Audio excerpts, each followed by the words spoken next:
के बाद बढ़ते हैं आगे, बात जरा विस्तार से करते हैं। राजधानी जयपुर के फागी से खबर आ रही है, यहां बेकाबू डंपर ने कहर मचा दिया है। बजरी से भरे तेज रफ्तार डंपर ने राहगीर को कुचल दिया।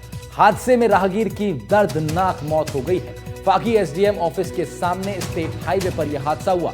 सूचना पर पुलिस मौके पर पहुंची है, जांच पड़ताल की जा रही है। एसडीएम ऑफिस के सामने स्टेट हाईवे पर हुए इस हादसे के बाद पूरे सड़क पर अफरा तफरी मच गई। बजरी से भरे एक तेज रफ्तार डंपर ने राहगीर को कुचल दिया है। हादसे में राहगीर की मौत हो गई। फागी में बेकाबू डंपर का कहर देखने को मिला। राजधानी जयपुर से खबर आपको बता रहे हैं, जहां फागी में बेकाबू डंपर ने जमकर कहर मचा दिया।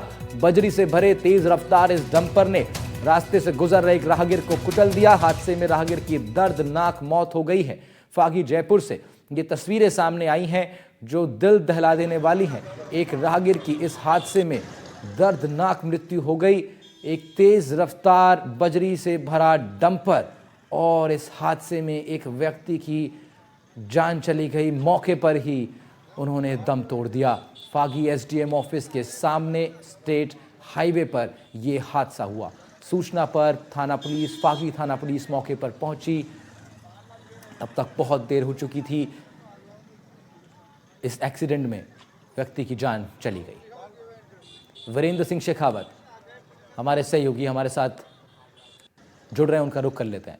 वीरेंद्र, बेकाबू डंपरों का कहर देखने को मिल रहा है पूरे राजस्थान में भी, और राजधानी जयपुर भी इससे अछूती नहीं रही है।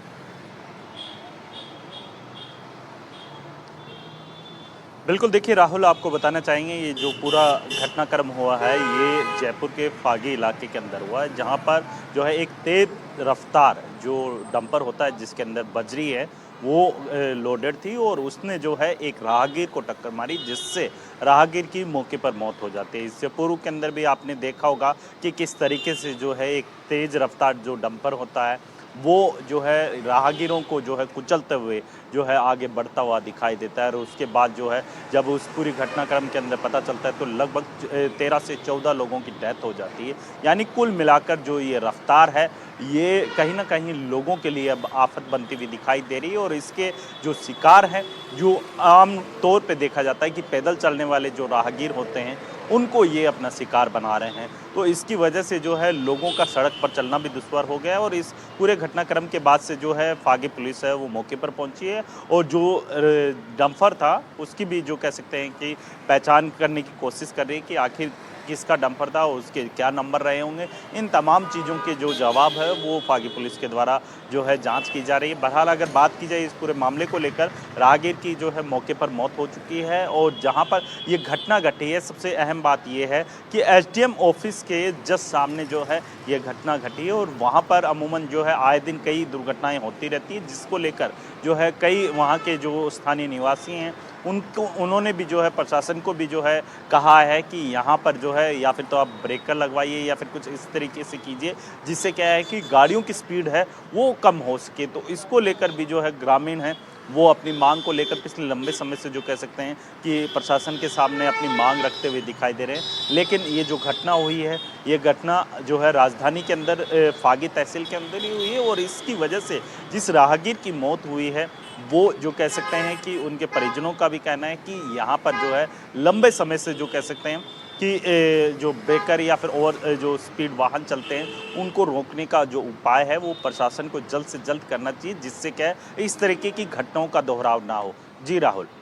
बिल्कुल वीरेंद्र, और इस तरह की घटनाएं सड़कों पर सड़क सुरक्षा और आम लोगों की सुरक्षा पर बड़ी चिंता प्रकट इससे होती है। और साथ ही साथ एक दहशत भरा माहौल भी हो जाता है कि क्या घर से बाहर निकलकर अगर हम सड़कों पर चल रहे हैं तो क्या हम सुरक्षित हैं भी या नहीं। शुक्रिया वीरेंद्र आपका। लेकिन तस्वीरें हम दिखा रहे हैं, आप देख रहे हैं इन तस्वीरों में, हमने आप ये जो पीछे आप तस्वीरें देख भी रहे हैं और किस तरीके से इस डंपर ने एक व्यक्ति की जान ले ली। बढ़ेंगे आगे। राजधानी के लोहा मंडी में हुए दर्दनाक डंपर हादसे में पुलिस ने आरोपी चालक कल्याण सिंह को धारा 105 के तहत गिरफ्तार कर लिया। पूछताछ में बताया उसने कि 3 बार शराब पी थी, उसे कुछ भी याद नहीं। हादसे से पहले उसका एक कार चालक से विवाद हुआ था। इसके बाद वो घबरा गया, रॉन्ग साइड में गाड़ी दौड़ाते हुए 400 मीटर के दायरे में 27 वाहनों को टक्कर मारता हुआ आगे बढ़ गया। इस हादसे में 14 लोगों की जान गई थी, 10 लोग घायल हुए थे। आरोपी को अपने किए पर कोई पछतावा नहीं है। वहीं अलंकार कंस्ट्रक्शन के मालिक और मैनेजर फरार हैं, जिन्होंने नशे में होने के बावजूद आरोपी को डंपर की चाबी दी थी। हादसे वाली सड़क पर 10 से 15 फीट का अवैध अतिक्रमण है। बाइक और पैदल चलने वालों के लिए जगह नहीं बचती। ट्रैफिक सिग्नल और रात 1 बजे के बाद डंपर एंट्री की मांग की गई। गृह विभाग ने सड़क हादसों को लेकर सख्ती से अभियान चलाने के निर्देश दिए हैं। ट्रैफिक नियमों का उल्लंघन करने वालों पर कार्रवाई होगी।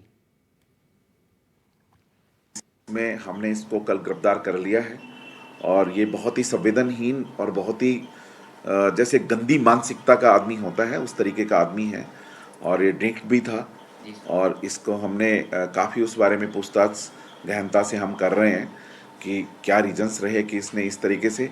बाकी बार बार पूछने पर यही कहता है कि साहब फर्स्ट एक्सीडेंट के बाद मुझे होश ही नहीं था कि मेरे से क्या क्या हुआ। बार बार इसी बात को रिपीट करता है और बहुत ही इसने पूरी रेस देने के बाद में जो भी मरते रहे लोग और ये गाड़ियां चढ़ाता रहा। क्या ये एक तो ये बैरिकेड होना चाहिए, ट्रक यहाँ पर नहीं चलना चाहिए, क्या क्या वजह मानते हैं सर? देखो साहब, ये हैवी ट्रक तो बिल्कुल चलने नहीं चाहिए। बजरी माफिया और ये इनका तगड़ा गिरोह है और बैरिकेड्स तो बने हुए नहीं है। जहाँ पे ज़रूरत है वहाँ बनाए नहीं है। और सबसे बड़ी समस्या तो ये है कि यहाँ पे आए दिन दुर्घटना होती रहती है।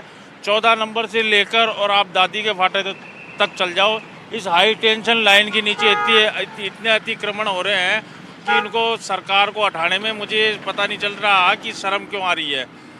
2 दिन कार्रवाई कर दी, आज फिर ठंडे पड़ गए, वो लोग बाग वापस निर्माण करने लग गए। अभी हम देख के आए, लोग बाग वापस बाउंड्रियाँ बनाना चालू कर दी, थड़िया वापस रखना चालू कर दिए। हाई टेंशन लाइन दिखाओ आप कैमरे के अंदर पूरा दिखाओ इनको आप कि हाई। ये चेक पॉइंट, अगर चेक पॉइंट होता उसको रोकते, वो शराब पिया हुआ था तो शायद ये हादसा नहीं होता, नाकाबंदी होती, पुल नहीं होता।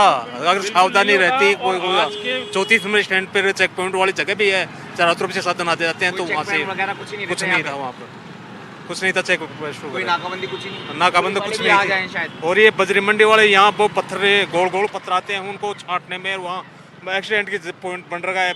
मतलब इतने मोटे पत्थरों को कोई हटाने वाला है नहीं उनको। यहाँ पे रेड बत्ती का हमने पहले भी सरकार को निवेदन किया था जी सर।